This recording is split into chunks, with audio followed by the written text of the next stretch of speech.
Don't you guys hate it when you have extra parts after assembling something? So you just got done and you have a bunch of extra bolts and nuts and things like that, and you're like, huh, were these intended by the manufacturer to be spare parts, like in case I broke something or lost something because they think I'm stupid, in which case, most of the time they're probably correct in including those?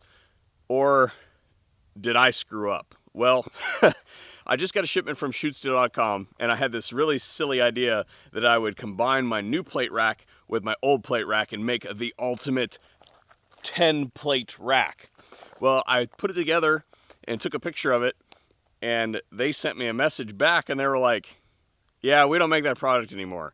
And I had these extra parts, and they're like, you had these things, that's what they're for, and I'll show you what they are. So those things are the legs that I was supposed to use. I have accidentally used the new stands that they sent me that were supposed to replace some of the old stands that we have. And basically, from watching videos like ours, they've determined that it needs some front to back stabilization, even though I think that the new stand design that they came out with last year would be totally sufficient for this. The rigid conduit stand, speed stand, is going to provide both that front and lateral support. So what we're going to do today is we're going to do kind of like a demo ranch style video. I've got a whole bunch of guns here, and we're just going to shoot the heck out of that plate rack with a couple different calibers and see how it does, of course, after I assemble it the correct way.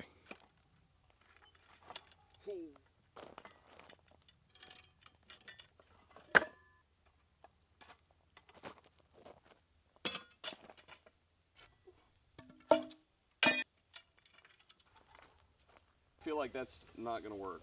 Now, what I will say that I think that this is going to fix, this was the lateral support for the old rack, and you can see that it is absolutely chewed up from all the spall. I'm pretty sure that not only are those legs going to be out of the way, but they're going to be impervious to that kind of thing as well. So what I have here is a Volquartsen Scorpion in 22 long rifle. It has a Bowers Paradigm on the front of it in their pretty pink or whatever the heck they call that. But full video out on that can, as well as the Volquartsen Scorpion if you guys are interested. Fortunately, the gun holds 10. Unfortunately, I forgot the spare magazine, so I'm going to have to be flawless on our performance here today. Here we go.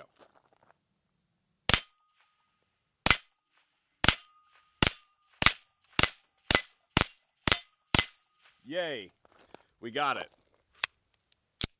That's what we call a jump cut.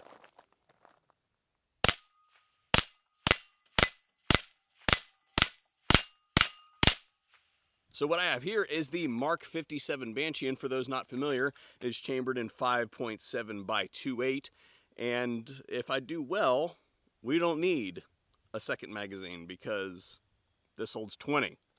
Let's find out. We have a Bowers USS on the front of it there. Full video out on both the USS and the Mark 57. So, okay. I have no idea where this thing is zeroed, so we're going to make excuses right off the bat.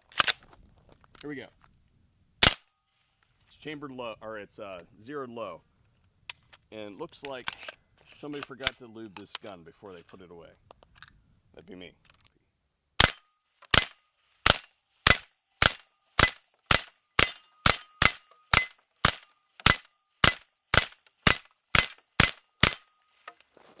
%. Man, I tell you what, I'm a suppressor snob. I hate it when I have to wear hearing protection, because not only do I have to wear it on the range, but then I have to go back and edit, and I wear headphones for it, and it just creates hot spots. It's just a pain in the butt. But what I have here, stepping up to 9mm. This is the Iwi Masada. A full video out on this as well. I do believe that you guys are seeing a trend here. All these links will be in the description box down below. To those individual videos, and probably interactive cards as well. But I have two randomly loaded magazines here. This holds 17, which isn't enough, so I just smashed whatever I could into the thing with a fistful. So here we go. Did I turn it off? My gosh, I hate optics on pistols. Yeah, my RMR just died, so that sucks. One of the problems I have with optics on pistols, they obscure your front sight from your rear sight. So in this particular instance, I have really no sight picture. So we're gonna do it anyway. Here we go. And wham, wham, wham, wham.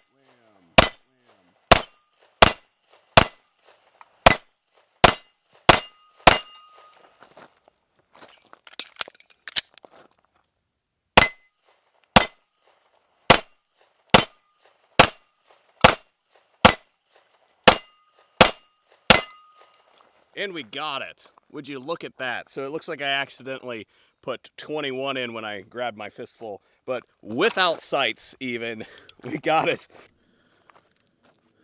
Ears off. So after looking at those targets and spraying them off, I realized that there was one with 3 hits on it. So apparently I can't count. 45, and this is a Glock 21 with an Obsidian 45 on it. Full video out on the Obsidian 45. This is the K configuration of it, not a full video out on the Glock 21 because Glock. Now, this is a good example of why you buy high quality Glockazines. You can see here on the back of that thing that some of that polymer is sprung. So this is a Korean manufacturer. I am really partial to the SGM tactical magazines. I think they are a really good quality magazine, but this thing is toast. I mean, it is all kinds of worked, and basically what that results in is a really squishy insert. So user experience and morale may decline, but here we go.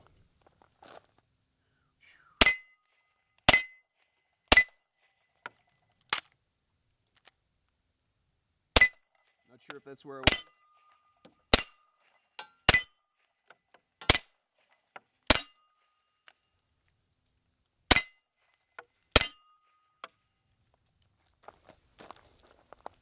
So what happens is you've got extra weight out here. We have a full video out on this, and people thought I was stupid. Just clean your guns, blah, blah, blah. No, this is a real thing with striker-fired pistols with, or not necessarily even striker-fired pistols, with tilt breech action pistols like Browning style. Got extra weight out here, and what we've got is a round that's trying to go into the chamber, and the slide is tensioned against it, and it's trying to load it into the feed ramp. The feed ramp has an extra weight on the end, and it's causing it to bind. This is a real phenomenon, and this isn't just some one-off. When I did that video, it wasn't just some one-off that I came up with. I've seen it hundreds of times at industry events. It is a known problem. I know what I'm talking about. Sorry, but there you go. I have no idea where I was, so we're just gonna start over.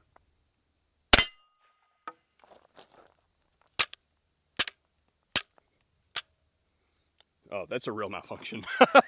that is not a suppressor malfunction. That is the round misfed. So that was a real Glock malfunction.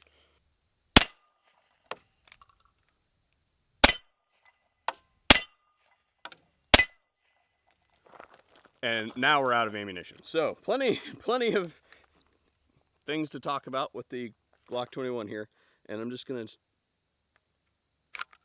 continuing to move up in the world. 44 Magnum, and anybody who's familiar with it will recognize that magazine. We have a Desert Eagle here, and the great thing about the Desert Eagle is that you can swap out to a couple different calibers. Again, full video out there on the Desert Eagle. The only thing I will say about these guns is they are fairly ammo selective. I've never fired this American Eagle stuff out of this gun before, so we're gonna find out how she goes.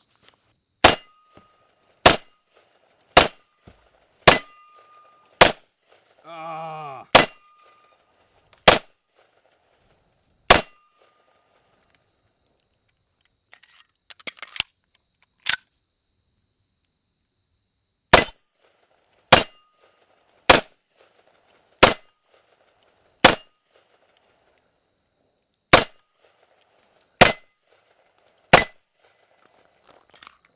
Insert low left joke here. Again.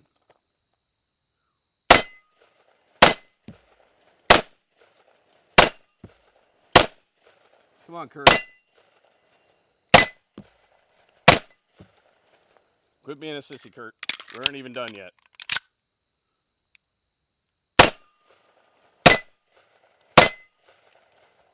Ooh. What I did was I was squeezing the gun too hard and I pushed the stop up. So, oops. I have no idea where we were.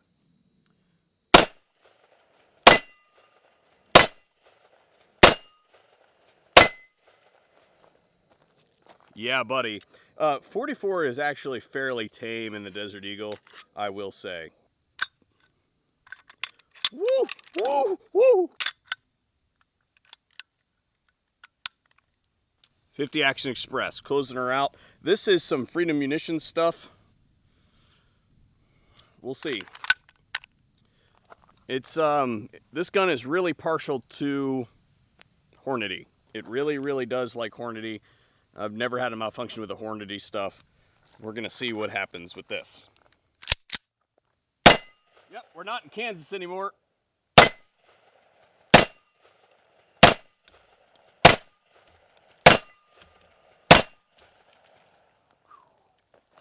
Wow. I love 50 Action Express.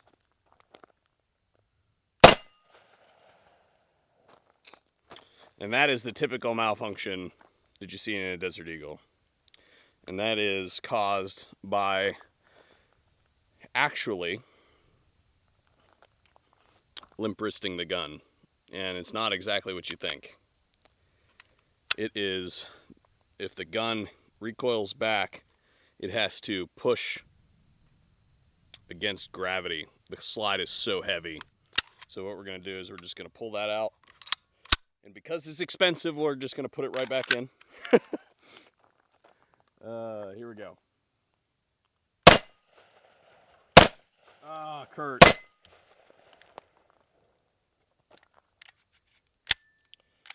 Go in your home.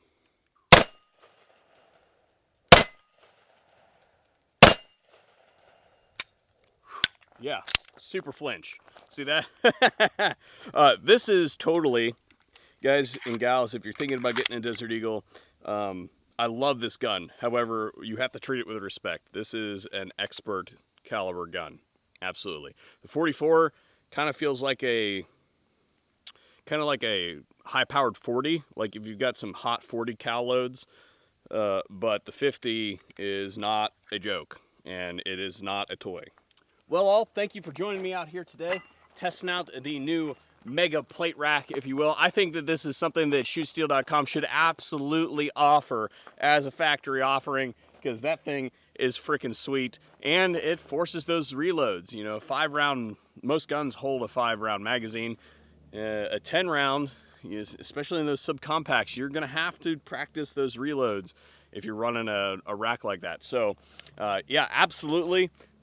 Sound off in the comment section down below. Let's shootsteel.com. They need to make that. What we were checking today is I was really interested to see what the wobble with the rigid conduit stand looked like versus what it looked like with our old stand. Basically, I'm going to overlay some video of the stand over the course of the last several years to see how it was interacting with various calibers versus how the rigid conduit is working. Again, I feel like this is going to be superior for life of the stand. However, time will tell. And it's very interesting also, we get a lot of comments about people shooting steel, and I don't understand where this comes from. This is 2019. I thought this would be known by now, but if a properly constructed steel target should deflect all of the spall away from the shooter. I was shooting it not very far. I'll step it off and annotate it with a 50 Action Express, and I was not getting anything from it. And the reason why is because it's all down here on the ground where it should be. And that's a function of the cant of the stand, the way that it's set up, and the flexion of the target. Those are spring loaded on purpose so that they can move around, and they're anchored with a single bolt on purpose so that they can do that. Again, guys, I hope that you guys enjoyed this video as much as I had a good time shooting it.